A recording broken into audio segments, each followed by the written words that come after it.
Good evening all of student. Morning में हमारी class जो गई थी जियोग्राफी की क्लास 6 के बच्चों के लिए प्रोमिनेंट ऑफ द उसका दूसरा लेक्चर हम लोग स्टार्ट करते हैं। जहाँ तक हमने पढ़ चुका था हम लोग पढ़ चुके हैं, उसके आगे से हम अपनी स्टडी को क्या करेंगे, कंटिन्यू करेंगे। तो जो टॉपिक है हमारा एशिया, टॉपिक क्या है हमारा, टॉपिक है एशिया। तो चलिए एशिया से हम स्टार्ट करते हैं अपने टॉपिक को और देखते हैं कि एशिया में क्या क्या चीज़ें हो सकती हैं, क्या क्या इससे विषय में को जानकारी मिल सकती है।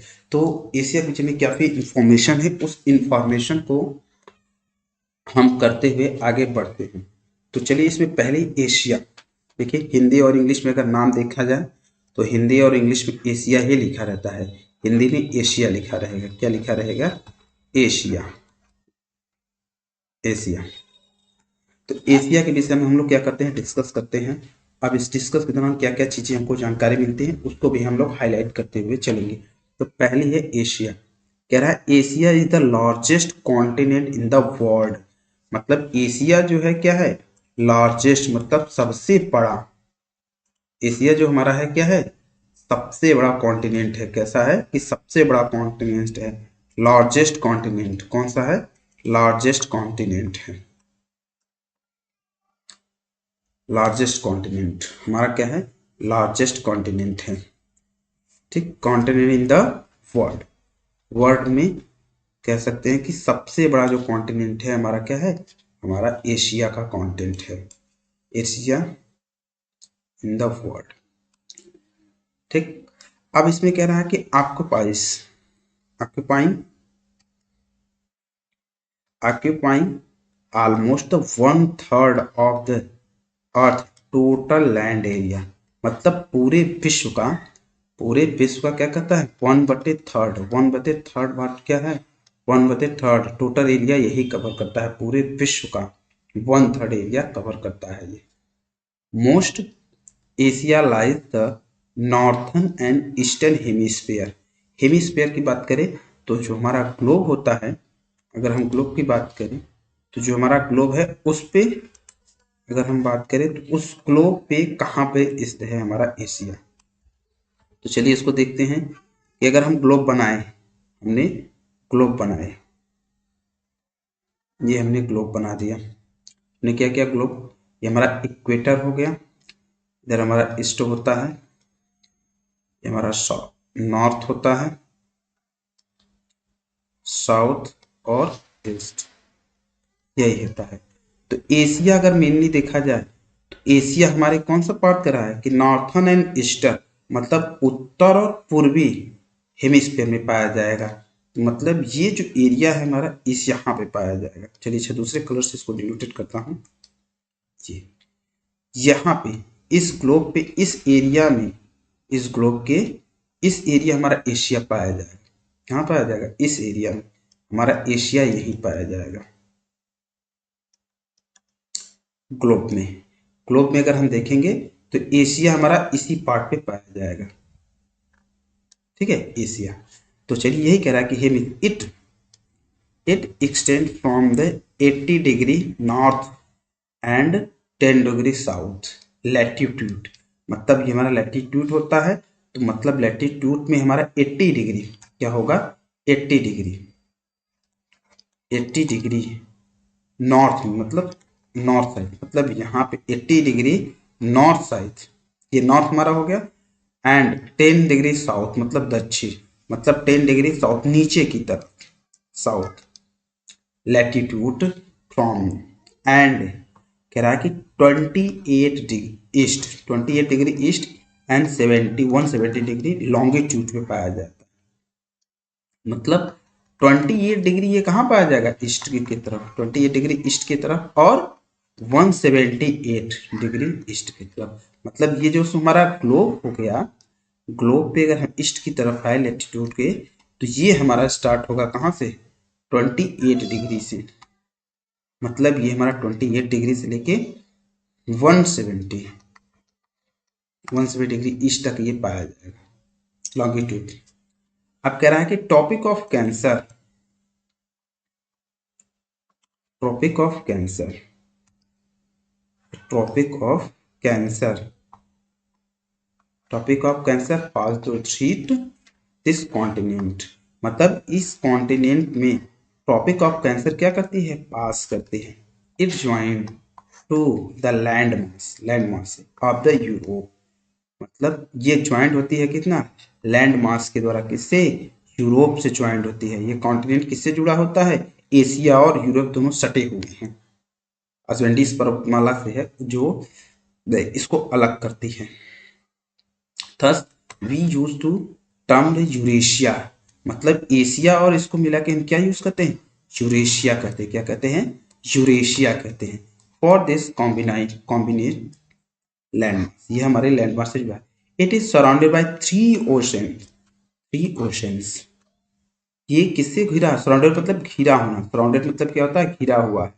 बाय थ्री ओशियन, तीन समुद्रों से क्या है घिरा, नेमली वन द पैसिफिक ओशियन, किससे घिरा हुआ है, पैसिफिक ओशियन से, किससे घिरा हुआ है, पैसिफिक ओशियन से।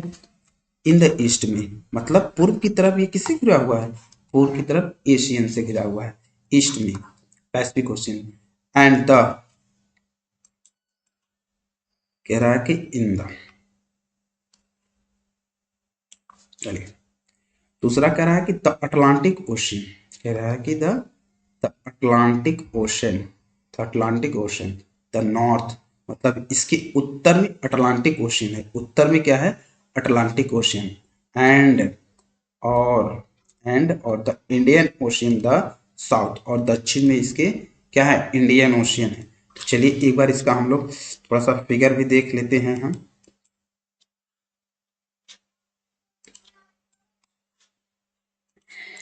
देखिए ये रहा आपका एशिया, ये एशिया का फिगर है, ये हमारा एशिया का फिगर है, एशिया और यूरेशिया का, दोनों का ये फिगर हमारा क्या है, ये दोनों का हमारा फिगर है, एशिया और यूरेशिया, यहाँ पे दोनों का फिगर है। ये पूरा जो देख रहे हैं आप, यही पूरा एशिया है, ये पूरा एशिया है। पूरे एशिया में आप ये जानिए कि ये आपका जो है इंडिया, कजाकिस्तान, जी, रशिया मान के चलिए कि आपका जो आधा रशिया है, ठीक है, आधा रशिया आपका किस में आता है, आधा एशिया ये आता है इसमें, यूरोप में, और ये एशिया दोनों में आता है। क्या आता है, दोनों में आता है। तो इसलिए इसको सम्मिलित रूप से हम क्या कहते हैं, यूरेशिया बोला जाता है, इसको सम्मिलित रूप से यूरेशिया। अब ओशियन देखे, इधर इसके साउथ में कहा ना, तो यहाँ पे आपका इंडियन ओशियन है, यहाँ है इंडियन ओशियन है, इंडियन ओशियन। इसके बाद इधर हमारा क्या हो जाएगा, अटलांटिक ओशियन हो जाएगा और पैसिफिक ओशियन, ठीक। इधर हमारा क्या हो जाएगा, इधर हमारा हो जाएगा पैसिफिक ओशियन, ठीक। इधर देखिए यहाँ का जो एरिया है, ठीक, थ्री ओशियन, तो पैसिफिक ओशियन ईस्ट, यहाँ हमारा कौन सा, ये हमारा पैसिफिक ओशियन हो जाएगा, क्या हो जाएगा, पैसिफिक ओशियन। इधर हमारा पैसिफिक ओशियन हो जाएगा, पैसिफिक ओशियन हो जाएगा, क्या हो जाएगा, पैसिफिक ओशियन। और इधर हमारा आर्कटिक ओशियन हो जाएगा, क्या हो जाएगा, आर्कटिक, आर्कटिक ओशियन। और यहाँ नीचे हमारा इंडियन ओशियन हो जाएगा, क्या हो जाएगा, इंडियन ओशियन। मतलब यूरेशिया अगर हम बात की जाए, यूरेशिया तो कहाँ, यूरेशिया की अगर हम बात की जाए करेंगे, तो ये मेनली तीन समुद्रों से घिरा हुआ है, मतलब तीन ओशन से घिरा हुआ है, किससे घिरा हुआ है, तीन ओशन से घिरा हुआ है। अब ओशन कौन कौन से हैं, अभी जस्ट मैंने बताया, वो हमारा ऐसे एक बार फिर से मैं बता दे रहा हूँ। ये ओशन हमारा किसने है, ये इंडियन ओशियन हो गया, ये पैसिफिक, पैसिफिक ओशियन हो गया, और ये अटलांटिक ओशियन हो गया, एटी, अटलांटिक ओशियन। मतलब तीन तरफ से ये जो है, तीन तरफ से क्या है, ओशन से घिरा हुआ है, कौन कौन से, ये तीनों एशियन से घिरा हुआ है। चलिए टॉपिक को हम थोड़ा सा आगे की तरफ चलते हैं।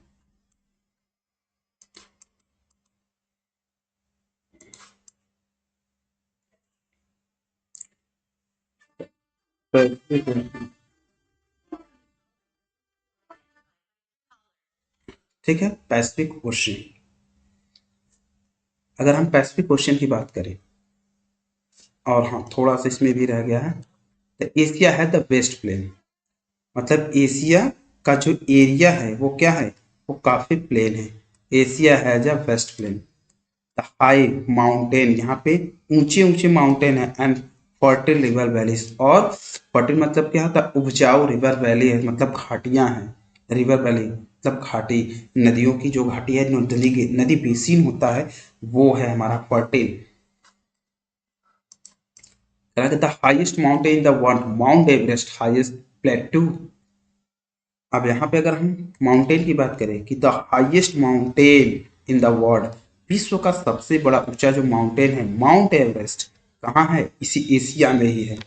द हाईएस्ट पीक, प्लेट्यूज है, तिब्बत, एंड डीपेस्ट लेक, सबसे गहरी लेक भी यहीं पे है, द डेड सी, जिसे हम डेड सी के are situated in the Asia. मतलब Mount Everest, Mount Everest highest peak, plateaus जो कि तिब्बत में है, एंड टिबेस्ट लेक जो डेड सी जिसको बोलते हैं, ये यहीं पे इंक्लूडेड है। कहाँ पे है, यहीं पे क्या है हमारा, इंक्लूडेड है। तो अब इसको हम देख लेते हैं कि जो हमारा ये माउंटेन है, माउंटेन माउंट एवरेस्ट सभी लोग जानते हैं, कहाँ है, इंडिया में भी रिलेटेड है। कहाँ है, इंडिया में भी रिलेटेड है। तो it is the most densely populated in continent. मतलब यहाँ के जो पॉपुलेशन है, यहाँ की जो पॉपुलेशन है वो काफी घना है, मतलब काफी डेंस एरिया है, काफी डेंस एरिया है।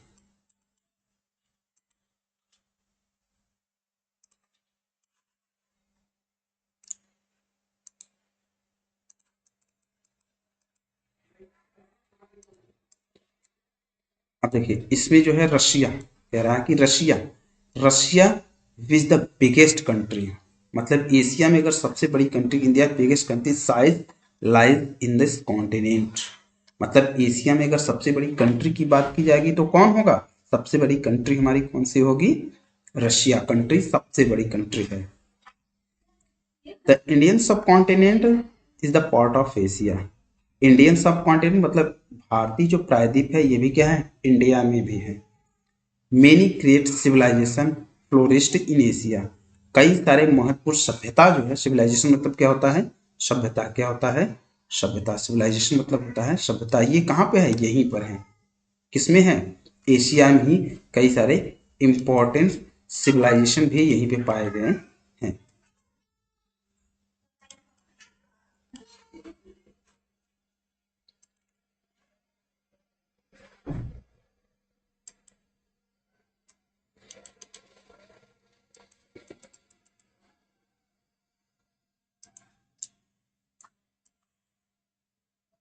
अगला हमारा है अफ्रीका। क्या है, अफ्रीका। चलिए अफ्रीका के विषय में भी कुछ देख लेते हैं, इसका इमेज कैसे है, इसके विषय में भी हम लोग जानते हैं। अफ्रीका, अफ्रीका हमारा क्या है, सेकेंड लार्जेस्ट कॉन्टिनेंट है। क्या है, second largest continent Africa. Hindi English में सेम ही नाम बोलते हैं, अफ्रीका। अफ्रीका, कह रहे Africa is the second largest continent of the world. मतलब अफ्रीका जो है विश्व का दूसरा सबसे बड़ा देश है। क्या है, दूसरा दूसरा सबसे बड़ा देश है। The equator the topic of cancer, यहाँ पे जो इक्वेटर है topic of cancer, and topic of Capricorn pass through it. मतलब एशिया जो है हमारा, सॉरी अफ्रीका जो है, अफ्रीका की अगर मैं बात करूं तो अफ्रीका में तीनों लाइन, मतलब ये हमारे टॉपिक ऑफ कैंसर, इक्वेटर और टॉपिक ऑफ कैप्रिकॉर्न, तीनों लाइंस। मतलब ये तीन लाइंस हमारी होती हैं ग्लोब पे। ये तीनों लाइन कहाँ से होके पास होती हैं, ये इसी कॉन्टिनेंट से होके पास होती हैं। कॉन्टिनेंट में थोड़ा सा आप लोग कॉन्टिनेंट भी देख लीजिए।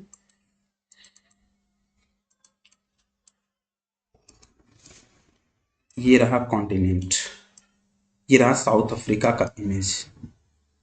ये साउथ अफ्रीका का इमेज, जो लाइन पास होती है हमारी, एक लाइन इक्वेटर यहाँ से पास हो जाएगी, और टॉपिक ऑफ कैप्रिकॉर्न यहाँ से टॉपिक ऑफ कैंसर ऊपर से और टॉपिक ऑफ कैप्रिकॉर्न नीचे से। ये तीनों लाइन कहां से होती है? यहीं से तीनों लाइन पास होती हैं।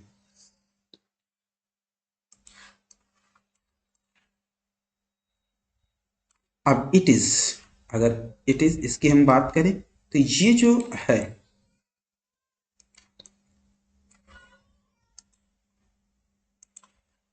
ये इट इज, इट कहाँ गया भाई, इधर it extend from the about 37 north, मतलब 37 नॉर्थ से to 35 south latitude, from 18 west and 22 east longitude पे हमारा बैठ, लॉन्गिट्यूड और लैटिट्यूड, ठीक, दोनों के बीच, मतलब 37 नॉर्थ टू 35 साउथ लैटिट्यूड पे ये देश स्थित है, और 18 वेस्ट टू 52 ईस्ट लॉन्गिट्यूड के बीच ये हमारा देश क्या है, स्थित है। मतलब ये कॉन्टिनेंट देश, मतलब कॉन्टिनेंट आप ऐसे समझिए कि कॉन्टिनेंट ये हमारा क्या है, स्थित है। It lies within eastern hemisphere, ये within the eastern and western hemisphere, मतलब ये दोनों में है, मतलब ईस्ट में भी है और वेस्ट में भी है, दोनों में है, मतलब कुछ भाग इसका किसमें है, ईस्ट में है, और कुछ भाग इसका वेस्ट में है। जैसे हमारा ये इक्वेटर हो गया, सॉरी ग्लोब हो गई,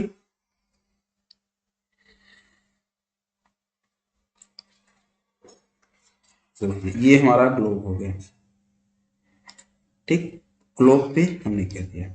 तो हमारा जो कॉन्टिनेंट है, ये कॉन्टिनेंट का कुछ पार्ट ऐसे हमने इसको बना दिया, ये हमारी कॉन्टिनेंट, हमने कॉन्टिनेंट बना, तो इसका कुछ भाग ऊपर साइड में पाया जाएगा, कुछ भाग नीचे साइड में पाया जाएगा, कुछ भाग ऊपर साइड में और कुछ भाग नीचे के साइड में पाया जाएगा। तो यही कह रहा है कि ये जो कॉन्टिनेंट है, ये जो कॉन्टिनेंट है दोनों जगह पाया जाएगा, कहाँ, दोनों जगह, मतलब ऊपर भी नीचे भी, मतलब ईस्ट में भी, इक्वेटर भी, हमने बताया कि तीनों लाइन यहाँ पे गुजरती है, टॉपिक ऑफ कैंसर, इक्वेटर और टॉपिक ऑफ कैप्रिकॉर्न, तीनों गुजरती हैं लाइन, तीनों लाइन पास होती है यहाँ से। जब तीनों लाइन पास होती हैं तो इसका मतलब ये है कि यहाँ के जो कंट्रीज होंगे, तो देश होंगे, वो ऊपर नीचे तीनों में पाए जाएंगे, मतलब हेमिस्फीयर में, नॉर्थ हेमिस्फीयर में और साउथ हेमिस्फीयर में। मतलब ये हमारा ग्लोब हो गया, हमने इसको बांट दिया दो भाग में, तो ये हमारा नॉर्थ हो गया और ये हमारा साउथ हो गया।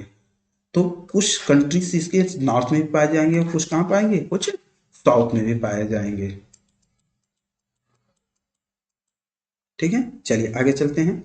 कह रहा है it is the surrounded by Indian Ocean, यह इंडियन ओशियन से भी घिरा है। इन द साउथ, साउथ में, साउथ ईस्ट में ये इंडियन ओशियन से घिरा, the end the Atlantic Ocean west, मतलब पश्चिम में, पश्चिम साइड में ये अटलांटिक ओशियन से घिरा हुआ है, और साउथ में इंडियन ओशियन से घिरा हुआ है।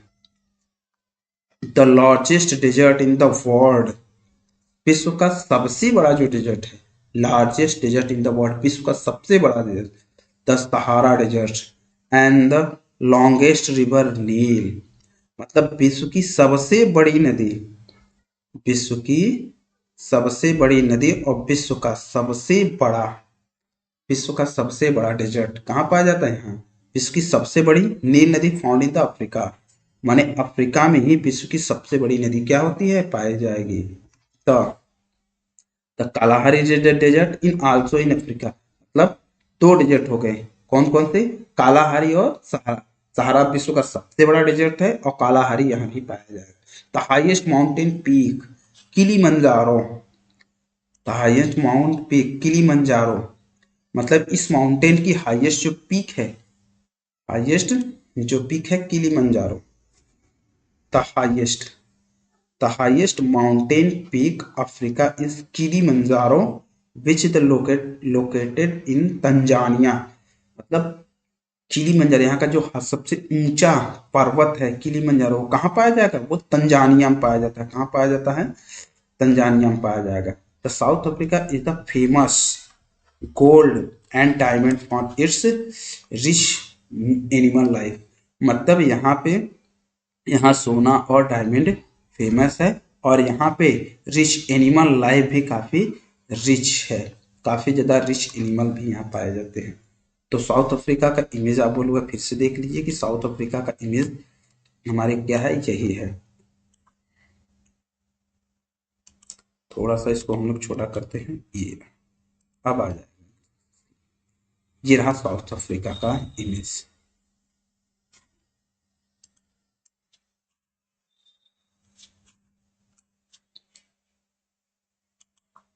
ठीक है, साउथ अफ्रीका का इमेज ये रहा, देखिए ऐसा ही इमेज आपको मिलेगा। इसमें मेनली अगर साउथ अफ्रीका की बात करें तो साउथ अफ्रीका में जो क्या है, सबसे ज़्यादा अगर देश की बात की जाएगी, सबसे ज़्यादा जो देश है वो कहाँ है, वो साउथ अफ्रीका में ही है। नियर अबाउट मान के चलिए कि नियर अबाउट 50 प्लस देश यहाँ पे है। ये हो गया हमारा साउथ अफ्रीका, जिसमें आपका इथोपिया, सूडान, चाड, नाइजर, लीबिया, अल्जीरिया, कांगो, ठीक, चाड, माला, तंजानिया, देखिए तंजानिया यहाँ पे है जहाँ पर्वत अभी हमने बात की, तंजानिया, ठीक, नामीबिया, जिम्बाब्वे, साउथ अफ्रीका, ठीक, कई सारे देश जो है, माला, कई सारे देश, इजिप्ट, ये सब सारे देश क्या हैं, मेनली अगर किसी कॉन्टिनेंट की बात की जाए तो अफ्रीका में सबसे ज़्यादा कंट्री हैं, सबसे ज़्यादा कंट्री पाई जाती हैं किसमें, साउथ अफ्रीका में।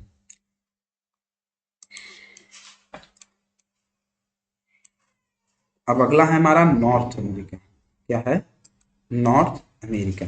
तो ये लेक्चर काफ़ी ज़्यादा लंबा ना हो, इसलिए मैंने छोटा छोटा मैं लेक्चर बना रहा हूँ आप लोगों के लिए, ताकि आपको क्लास लेने में कोई दिक्कत ना हो।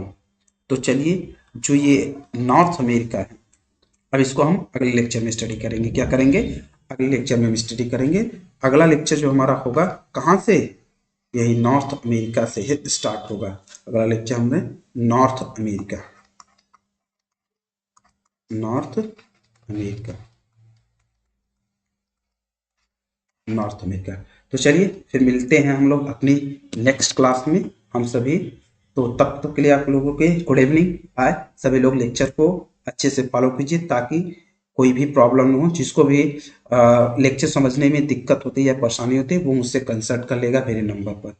ठीक है बच्चों, चलिए फिर मिलते हैं फिर नेक्स्ट क्लास में। ओके, तब तक के लिए आप लोगों को गुड इवनिंग।